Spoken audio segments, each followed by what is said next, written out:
سلطانک اللہم لا احصی ثناء علیک وانت کما اثنیت علی نفسک۔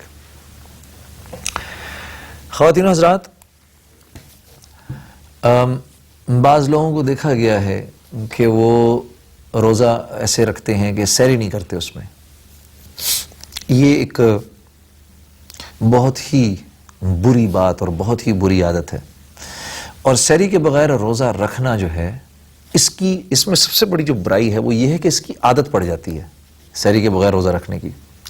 اچھا، سحری کے بغیر اکثر وہ لوگ بھی روزہ رکھتے ہیں جو کہ فجر کی نماز ہی نہیں پڑھنا چاہتے اور فجر کی نماز ہی گول کر دیتے ہیں۔ تو نماز کے بارے میں آپ کو یہ بتاؤں کہ عام حالات میں نماز چھوڑنے کی اجازت نہیں ہے۔ عام حالات میں نماز چھوڑنے کی جو جتنا بڑا ثواب ہے، جو جتنا بڑا نیکی کا کام ہے، اس کا جتنا بڑا ثواب ہے، اس کے چھوڑنے پر اتنی ہی بڑی اس کی وعید ہے، اتنی ہی سخت اس کی وعید ہے۔ اگر آپ کے سامنے نماز کی وعیدیں بیان کرنا شروع کروں تو آپ کو یقین نہیں آئے گا کہ یہ اللہ کے نزدیک نماز چھوڑنا کتنا بڑا جرم ہے، کتنا بڑا جرم ہے۔ اور اللہ کے منادی کو دن میں ہم 5 دفعہ سنتے ہیں۔ کبھی خیال کیا آپ نے، میں نے، کہ کیا وجہ ہے کہ اللہ جل شانہ روزانہ 5 دفعہ اعلان کرواتے ہیں، اللہ اکبر اللہ اکبر اللہ اکبر، میرے بندے جنوب سے بھی، شمال سے بھی، مشرق سے بھی، مغرب سے بھی، تیرا اللہ سب سے بڑا ہے، اشہد ان لا الہ الا اللہ اشہد ان لا الہ الا اللہ، گواہی دے اس بات کی کہ تیرے رب سے بڑا کوئی نہیں، اشہد ان محمد رسول اللہ۔ اچھا، پھر میں اور آپ اس بات کی گواہی بھی دے رہے ہیں کہ ہاں، اللہ سے بڑھ کر اللہ کے سوا کوئی الہ نہیں، محمد رسول اللہ صلی اللہ علیہ وسلم اللہ کے نبی ہیں، اس بات کی گواہی بھی دے رہے ہیں۔ پھر جب ہم اس بات کی گواہی دیتے ہیں تو پھر اللہ جل شانہ کہتے ہیں کہ بھائی تو مجھ کو الہ مانتا ہے، میرے نبی کو رسول مانتا ہے، کو یہ بتاتا ہوں کہ اس وقت تیرے فائدے کی چیز کیا ہے، میرے بندے اس وقت نماز کی طرف آ جا، حی علی الصلاۃ۔ تو ہم کہتے ہیں یا اللہ، نماز کی طرف کیوں آئیں؟ پہلی جب حی علی الصلاۃ ہوتی ہے تو اللہ جل شانہ اپنی طرف سے کہتے ہیں نماز کی طرف آ جاؤ۔ پھر جب ہم اللہ کی بات نہیں مانتے تو پھر اللہ جل شانہ دوسری دفعہ اپنے نبی سے کہلواتے ہیں، آپ کہیے ان کو میری بات مانتے نہیں۔ آپ صلی اللہ علیہ وسلم کی طرف سے پیغام آتا ہے حی علی الصلاۃ، ہم کہتے ہیں یہاں بھی نہیں آنا، آپ صلی اللہ علیہ وسلم کی بات بھی نہیں مانتے۔ پھر اور ہم اللہ سے کہتے ہیں یا اللہ نماز کیوں پڑھے نماز؟ تو پھر اللہ جل شانہ کہتے ہیں حی علی الفلاح، میرے بندے آ جا اس وقت نماز کی طرف، اس وقت دکان چھوڑ کے میرے پاس آ جانے میں تیرا فائدہ ہے، نیند کو مؤخر کر کے میرے سامنے کھڑے ہونے میں تیری دنیا اور آخرت دونوں کا فائدہ ہے، اس وقت میرے پاس آ جاؤ۔ ہم کہتے ہیں نہیں، ہم نہیں آئیں گے۔ پھر اللہ جل شانہ آپ صلی اللہ علیہ وسلم سے کہلواتے ہیں، آپ کہیے ہماری بات نہیں مانتے، تو پھر آپ صلی اللہ علیہ وسلم کی طرف سے آتا ہے حی علی الفلاح۔ جب ہم یہ بھی نہیں مانتے، اللہ جل شانہ پھر ہم سے کہتے ہیں دیکھ میرے بندے، مشرق مغرب شمال جنوب سے تو میں ہی سب سے بڑا ہوں، اللہ اکبر اللہ اکبر، اوپر نیچے میں بھی میں ہی سب سے بڑا ہوں، لا الہ الا اللہ، میرے سوا کوئی الہ نہیں۔ 5 دفعہ اللہ کے منادی سے ہم یہ بات سنتے ہیں روزانہ اور کان پر جو نہیں رینگتی۔ پھر ہم کہتے ہیں کہ اللہ کی مدد ہمارے ساتھ نہیں ہے، کیوں ہمیں دنیا بھر میں جوتے پڑ رہے ہیں۔ تو کہنے کا مطلب یہ ہے کہ جو سحری نہیں کھاتے ان کے دل میں یہ ہوتی ہے، وہ نماز کی تو پرواہ ہوتی نہیں ان کو، ہاں، اور وہ اسی طرح اپنا روزہ رکھ لیتے ہیں۔ میں ان کے سامنے یہ بات رکھنا چاہتا ہوں کہ آپ ہمارے جو ہمارے جو علماء ہیں اور مشائخ اور مفتی ہیں ان کے پاس جائیں، وہ قسم کھا کر آپ سے کہیں گے کہ جو آدمی نماز پڑھے بغیر روزہ رکھ رہا ہے وہ سوائے فاقے کے اور کچھ نہیں کر رہا۔ میں اور آپ صرف فاقہ کر رہے ہیں اگر ہم بھوکے ہیں فجر سے مغرب تک اور بیچ میں ہماری نماز کوئی نہیں۔ اللہ کا اتنا بڑا حکم تو پورا ہو نہیں رہا ہے اور بھوکے آرام سے مزے سے بیٹھے ہیں تاکہ بعد میں آرام سے مغرب کے بعد پیٹ بھر کے کھائیں گے۔ اللہ کے یہاں یہ روزہ قبول نہیں ہے۔ تو جب جھوٹ بولنا اور غیبت کرنا، یہ چھوٹے چھوٹے گناہ کرنے سے روزے کے اندر شگاف پڑ جاتا ہے، تو نماز چھوڑ دینا میرے عزیزوں، خدا کے لیے اپنے اوپر رحم کھاؤ۔ اور میں ایک بات اور بتا دوں، انشاءاللہ نماز کو ہم ذرا ڈیٹیل میں ڈسکس کریں گے، میں آپ لوگوں کے ساتھ ذرا نماز ڈیٹیل میں ڈسکس کروں گا کہ بدقسمتی سے جب کسی کو کہو کہ تو نماز پڑھو، وہ کہتا ہے کہ یہ میرا اور اللہ کا ذاتی معاملہ ہے۔ نہیں، یہ تیرے دماغ کا فطور ہے، یہ تیری کم عقلی کا ثبوت ہے۔ اللہ جل شانہ نے اس امت میں کو اجتماعیت کی بنیاد پر کھڑا کیا ہے. یہ امت اجتماعیت کی بنیاد پر کھڑی کی گئی ہے. آپ صلی اللہ علیہ وسلم اور صحابہ نے اس امت کی بنیادیں اجتماعیت پر رکھی ہیں. اس کا کوئی کام ایسا نہیں ہے جس میں ہمارا صرف انفرادی فائدہ ہو. ہر چیز میں ہمارا اجتماعی فائدہ ہوتا ہے اور اس اجتماعی فائدہ ہونے کی وجہ سے ہم کو انفرادی فائدہ پہنچتا ہے. اگر آپ اور میں نماز نہیں پڑھ رہے اور ہم یہ کہہ رہے ہیں کہ یہ میرا اور اللہ کا ذاتی معاملہ ہے، نہیں. آپ صلی اللہ علیہ وسلم کے ایک ارشاد کے مطابق ایک بے نمازی کی نحوست 40 گھر اس طرف، 40 گھر اس طرف، 40 گھر سامنے اور 40 گھر پیچھے.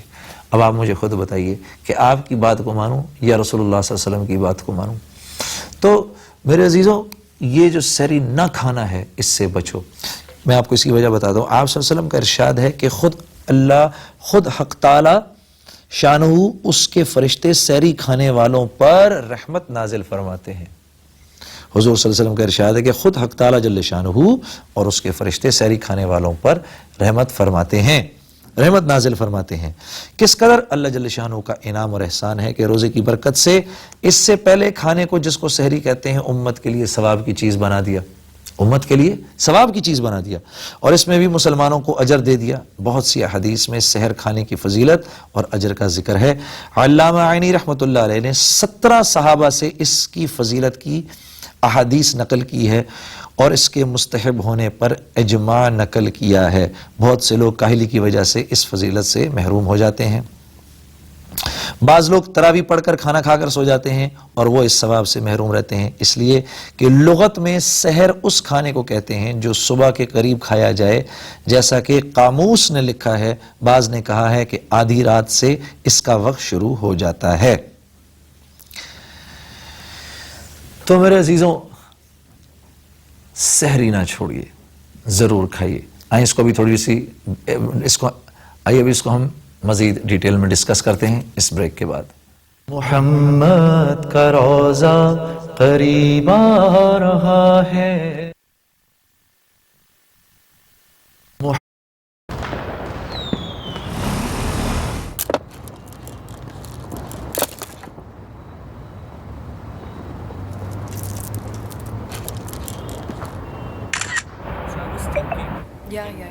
Yeah, I do think that it should be something like this. Start from Dubai, Yeah. moving towards میں ڈسٹرب نہ ہوں. شاید یہ سوچ کر پاپا کبھی نہیں کہیں گے کہ دیوالی پر مجھے کتنا مس کرتے ہیں. سوری، واٹ ڈڈ آئی مس؟ دیکھ داڑھی ماں کہیں بڑھا رہی ہے. Oh, لڈو بن رہا ہے لڈو گول، پر ماسا کا چہرہ کچھ اور رہا ہے بول. پر وہ نہیں بولیں گے کہ گھر آ جا.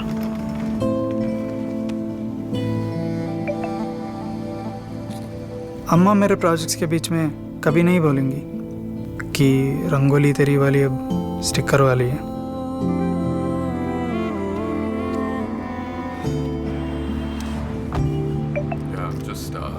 فیملی پکچر میں سب کے چہرے پر دیوالی سجی ہے، پر ایک ریلنگ ہے جو بجھی سی ہے.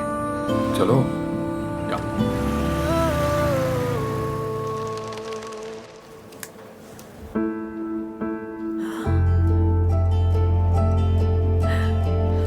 ماسا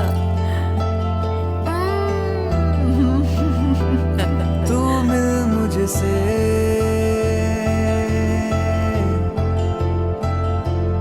تو گھل مجھ سے،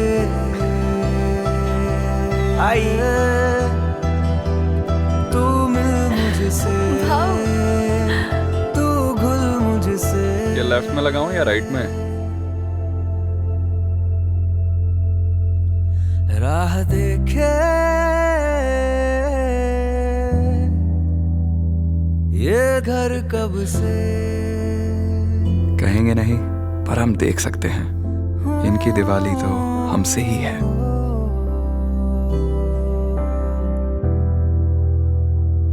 دس سالوں سے ہر دیوالی پر ویوو جوڑتا آ رہا ہے آپ کو آپ کے اپنوں سے. Vivo. Are you sure about this place? Yes, my family has been buying perfume from this place for ages. There you go.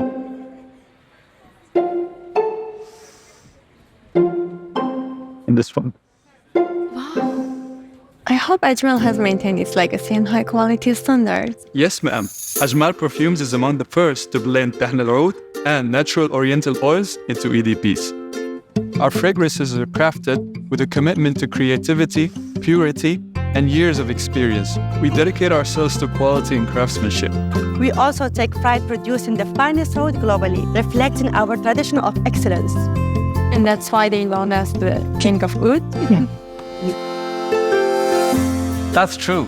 At Ajmal Perfumes, we promise craftsmanship in every note. Crafting fragrances as unique as you. محمد کا روزہ قریب آ رہا ہے. حضرت عبداللہ بن حارث رحمۃ اللہ علیہ ایک صحابی سے نقل کرتے ہیں کہ میں حضور صلی اللہ علیہ وسلم کی خدمت میں ایسے وقت حاضر ہوا کہ آپ صلی اللہ علیہ وسلم سحری نوش فرما رہے تھے. آپ صلی اللہ علیہ وسلم نے فرمایا یہ ایک برکت کی چیز ہے جو اللہ نے تم کو عطا فرمائی ہے, اس کو مت چھوڑنا. حضور صلی اللہ علیہ وسلم نے متعدد روایات میں سحری کی ترغیب فرمائی ہے, حتیٰ کہ ارشاد ہے کہ اور کچھ نہ ہو تو ایک چھوارا ہی کھا لے یا ایک گھونٹ پانی ہی پی لے. تو بھئی سحری کی ذرا تھوڑا سا سحری کا اہتمام کریں. اور جو آدمی سحری پر اٹھنے کی کا اہتمام کرے گا اللہ جل شانہ اس کو خود بخود تہجد پڑھنے کی توفیق دیں گے. پھر اس کو خود تہجد پڑھنے کا ٹائم ملے گا, پھر اس کا خود دل کرے گا. میں کبھی کبھار سوچتا ہوں, عجیب بات, میں کبھی کبھار سوچتا ہوں جس زمانے میں گایا کرتے تھے ساری رات جو ہے سٹیج پر کھڑے رہتے تھے, انتظار کر رہے ہوتے تھے پہلے تو اپنی باری آنے کا, پھر اس کے بعد سٹیج پہ جاتے تھے, او چھل کود, او مار دھاڑ, 40 منٹ, 1 گھنٹہ, 1.5 گھنٹہ, رات کے 3 بجے بھی سٹیج پر ناچ رہے ہیں, ناچتے فجر کی اذان تک ناچتے رہے کہ مرغے کی بانگ کی آواز تک آ گئی اور کوئی نہیں تھکتے تھے. یہاں پر یہ ہے کہ اگر نیند بھی پوری ملے ہیں, وہ تو ہم پوری رات جاگتے تھے تھکن کی وجہ سے, یہاں نیند بھی ملے اس کے باوجود سحری سے آدھا گھنٹہ پہلے آدمی اٹھ جائے, اس کے باوجود 2 رکعت نماز جو ہے وہ اپنے اوپر بھاری گزرتی ہے. میرے عزیزوں, میں کیا بتاؤں ہمارا کتنا بڑا نقصان ہو گیا ہے, بہت بڑا نقصان ہو گیا. آج کا نوجوان طبلے کی تھاپ پر سر دھننا تو جانتا ہے, اور رات کو جانماز بچھا کے وضو کر کے اللہ کے سامنے کھڑے ہو کے اللہ اکبر کہہ کے ہاتھ باندھ کے اللہ کے سامنے کھڑے ہو کے جو مناجات کرنے کا مزہ ہے, جو مناجات کرنے کا جو نشہ ہے, اللہ سے باتیں کرنے کا جو ایک بدمستی ہے, اس سے ناواقف ہے.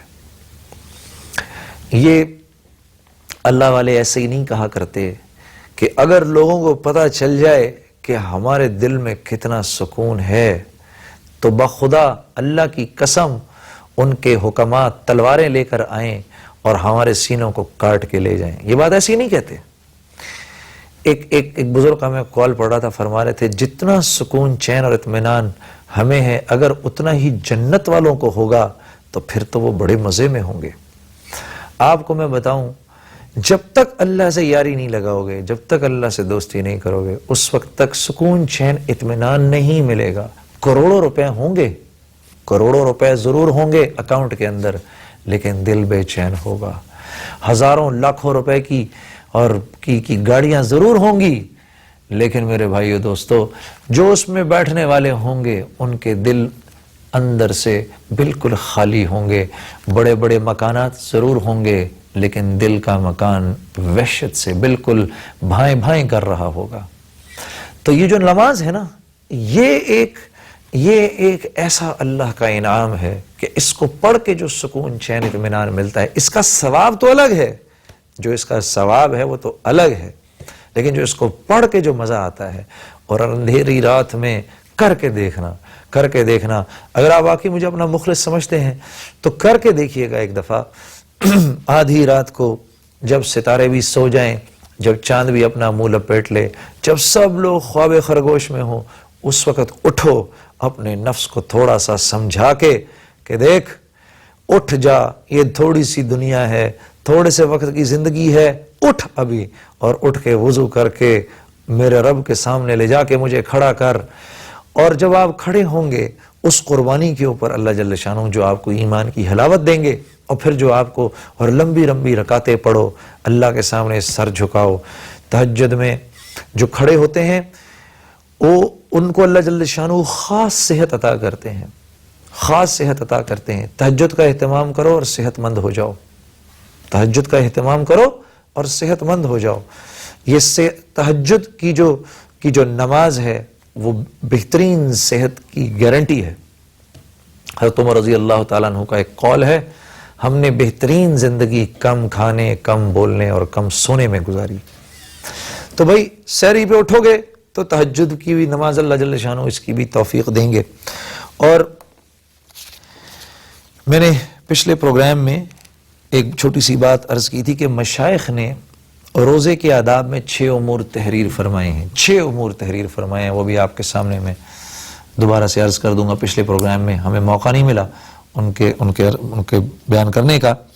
تو اول تو یہ ہے کہ نگاہ کی حفاظت, کہ کسی بے محل جگہ پر نہ پڑے, حتیٰ کہ کہتے ہیں کہ بیوی پر بھی شہوت کی نگاہ نہ پڑے. پھر اجنبی کا کیا ذکر, اور اسی طرح لغویات وغیرہ فضول جگہوں پر نہ جائے اور فضول چیزوں پر نظر نہ ڈالے. نبی کریم صلی اللہ علیہ وسلم کا ارشاد ہے کہ نگاہ ابلیس کے تیروں میں سے ایک تیر ہے. فضول چیزوں سے مراد ہے کہ وہ تو سارا دن بیٹھ کے ٹی وی دیکھتے رہتے ہیں, سارا دن بیٹھ کر ڈش لگائے رکھتے ہیں. بھائی رمضان میں تھوڑا کم کر دو یار, ایسی کون سی موت آ جائے گی, ایسے کون سے مرے جا رہے ہیں کہ تھوڑی دیر کے لیے. بلکہ اللہ معاف کرے, رمضان میں تو وہ مجھے ایک وہ بتا رہا تھا, وہ فلم میں جو لڑکا ایک رینٹ کرتا ہے, وہ ایک دن مجھے بتا رہا تھا, یہ میں کافی پہلے کی بات بتا رہا ہوں, وہ مجھے کہتا ہے کہ صاحب رمضان آپ لوگوں کا سیزن تو ہے ہی ہے, کپڑے والوں کا تو ہے ہی, ہمارا بھی سیزن ہے. ہماری جتنی فلمیں رمضان میں بکتی ہیں اور کسی مہینے میں نہیں بکتی, جتنی اس میں رینٹ آؤٹ ہوتی ہیں. کیسی بدقسمتی ہے, کیسی بدنصیبی ہے کہ رمضان کا مہینہ آیا اور فلم لگا کے بیٹھ گئے کہ تاکہ وقت کٹ جائے. خدا کے بندے ذرا غور تو کرو اس پوری کی پوری کائنات میں اللہ نے یہ کیسے بنا ڈالی. کیا یہ غور کرنے کی چیز نہیں ہے؟ غور تو کرو کہ وہ اتنا کریم ہے, وہ اتنا کچھ ہمیں کرتے دیکھتا ہے, پھر بھی وہ ہم پر کیسے ہمارے ساتھ اتنی محبت